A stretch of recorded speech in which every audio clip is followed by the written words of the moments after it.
Welcome back to part 3. In this video, we're going to delve into a method of learning that won't only help you recall information for exams, but put you onto the pathway of becoming an exceptional lifelong learner.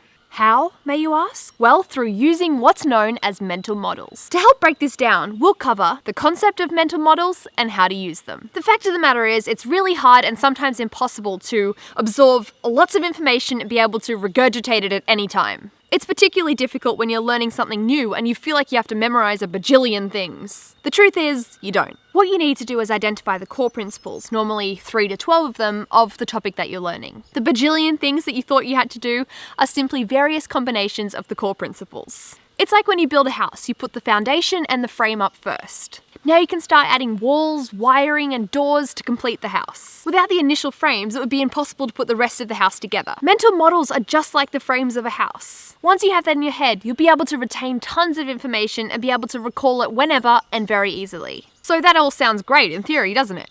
But how do you actually do it? Pick any subject that you're doing right now. You will have lots of material that you can learn from, like your notes or your textbooks or material that's available online.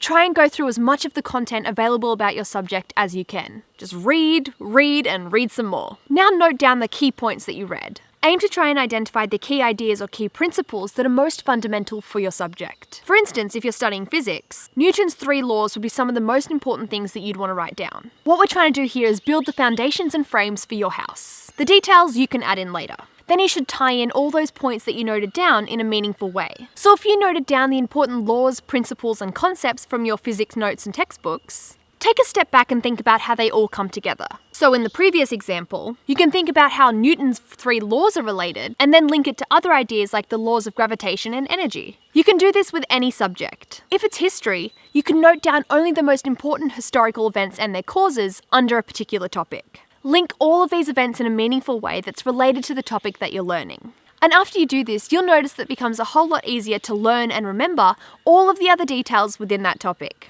In short, mental models are a set of skills that you use when you think about specific topics. The more mental models you create, the easier it will be for you to inherently understand issues and solve problems. For each of your subjects, try and develop mental models that identify the key principles of each subject. To be fair, mental models are in no way easy to master, but once you do get the hang of them, you'll be able to use them for any topic for school or outside of school. You'll start to learn and remember knowledge like never before. In the next video, we're going to steal a learning method from a Nobel Prize winning genius.